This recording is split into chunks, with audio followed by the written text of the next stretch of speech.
Hey everyone, welcome back to another video. I wanted to talk about TD Bank today. Of course, I'm not going to get into the technical details or the fundamentals.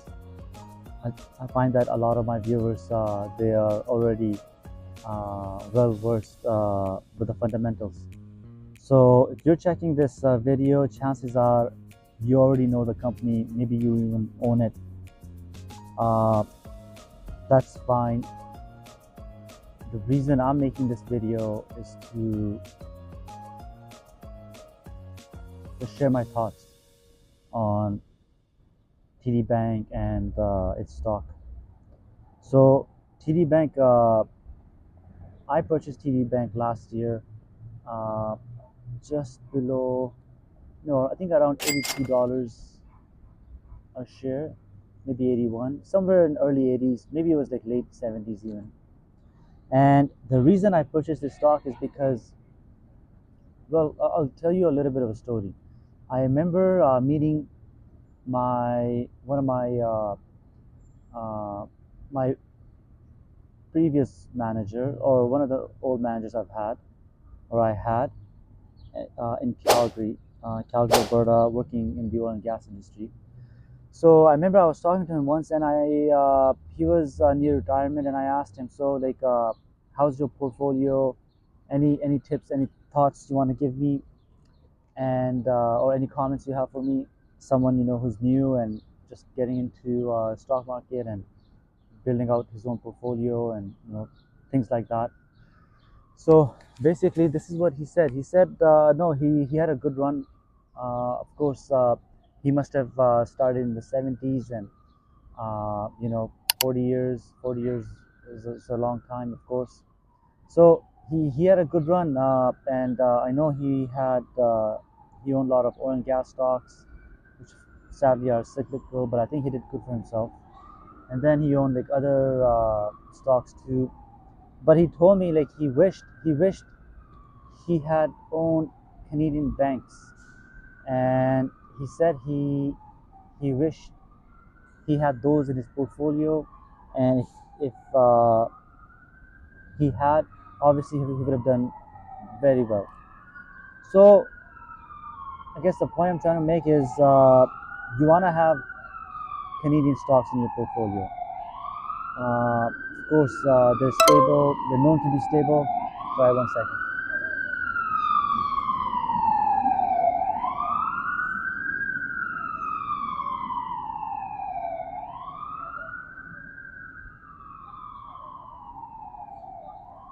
Of course, they're known to be stable. They are they're kind of like oligarchs. I don't know if I can use that term, but it's just very hard to compete. If you're a foreign bank, it's very hard for you to enter Canada. Uh, and we see that in many sectors in Canada. Telecom is one, banking, uh, grocery chains. So, anyways, the point is, the banks, fundamentally speaking, they're very secure. They're always like raising their dividends. They don't take as much risk, and they're growing. Like especially TD Bank. TD Bank, last 20 years, they now have a big footprint in the U.S., and I would say TD Bank. Like most Americans know about TD and maybe even bank with TD. So it's Canadian banks are known to have good governance, sound management, and just very reliable companies, organizations to be in or to own.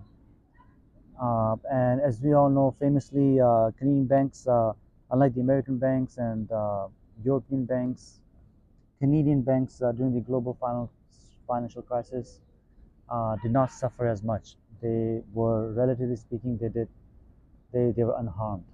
Obviously, they also had pullback, and they also had to pay some fines, I think, but it wasn't anything like what U.S. went through or U.S. banks went through. Anyways, so the case for TD right now is that the price to earning ratio at TD, it's historically speaking, it is very low. This bank, usually Canadian banks, you have to pay premium for, but this bank, there's no premium right now, and uh, historically speaking, the PE is low and considered low. And TD, and the reason for that is the reason the stock is so cheap, relatively cheap, is because TD is in trouble in the U.S. Uh, Basically, long story short, uh, in some regions of the U.S., I think Northeast, I think it's the New York, New Jersey, Baltimore area. I think there, some of their branches were involved in the drug trade. How can I say it? The drug business. But basically, drug dealers or folks associated with drug dealers were using TD and some other banks to launder money. And the agencies, I think there's at least four agencies. They're all doing their investigations and they're all going after TD and other banks. And they're all going to come down hard on TD, especially the fact that President Joe Biden, this is one of his mandates. He said he would make making money in the drug business much harder, and with his executive powers or something, he was able to pass some regulations which make it easier for U.S. government and or agencies within the U.S. government to go after the bad actors. And right now, not just bad actors. When I say bad actors, I mean in institutions. So right now, they're going after TD. Investigations are still ongoing. There are there's two problems with that. Number one, actually three problems. Number one is obviously there's going to be a fine. TD would have to pay a fine. At the start, analysts were saying the fine would be around $1 billion, but now they're saying it could be up to $4 billion, and that's to put things into context. That's like 1/4 worth of profit of TD Bank. So I guess it's a lot, but it's not the end of the world for TD. The second point, though, which is more important, is the fact that there's a chance that the U.S. government, U.S. agencies, they may come out and put a freeze on capital assets growth of TD Bank. Let me clarify. What I mean by that is they may come out and say, "Hey TD, as part of your punishment, you will no longer be able to grow your organization or your assets. So that means no more acquisitions for the next 5 years or X amount of years." And that's quite serious, of course. Uh, as an organization, as a company, you need to be able to grow. If, and one of the main ways you can grow, especially for a bank, is through acquisitions. So and so that's concerning for investors because that means TD, yeah, definitely compared to its competitors, TD will not have an advantage. In fact, their hands will be tied. So that does not bode well for TD stock. So that's point number two. Point number three is within the organization at TD. Canadian banks are known to be stable, prudent, and all that stuff. But now with all this happening, and with the fact that TD's CEO has been at the helm for more than 10 years, and for Canadian CEOs, that's common. That's 10 years is common, and but this is where they start to talk about stepping down and start preparing succession. So now the talk is that TD Bank, TD Bank CEO, most likely he's going to step down. I can't remember his name. I forget his name, but he's going to step down.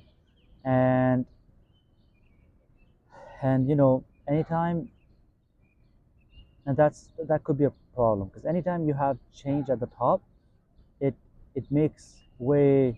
It normally means that you'll have change at the bottom as well because when a new CEO comes in, they have their own vision, they have their own style, and there's things that they will prioritize versus the previous administration. So anytime you have change in a company, and change is good, obviously change is good. You need change in a company. You need to keep on evolving. But when you have a CEO who's kind of stepping down because of uh, some external reasons, because you're under regulatory pressure, you had weak quality controls, you had deficiencies in your systems. Uh, that's concerning. He's not going because he's retiring, although he was reaching that age. He's going because TD needs a new face, and with new face, you'll have to make changes within the company, and you'll have to remediate all these issues that are within the company. So all that means is uncertainty.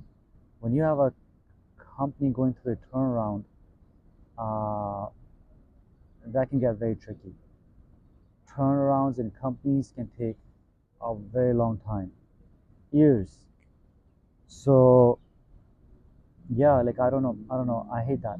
But having said all this, I'm buying TD mainly because again, it's a strong company. They've got a strong base in Canada, the US, uh, dividend of course, and I do think it has room to drop more. I think that's what a lot of analysts are saying as well, because we haven't seen like the whole regulatory crackdown on TD.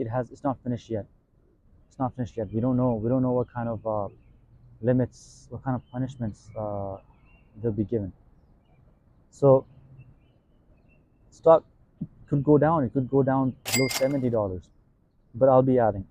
I'll be adding. Uh,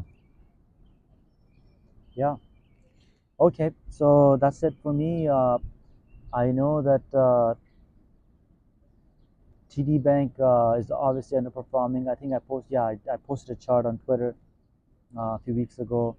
Like RBC this year is up like 15 to 20%, while TD is down like 10%. So it's just TD is just it has diverged. It's just it's on its own path, all by itself. Anyways, I'm going to take advantage of this position. Until next time, take care and goodbye.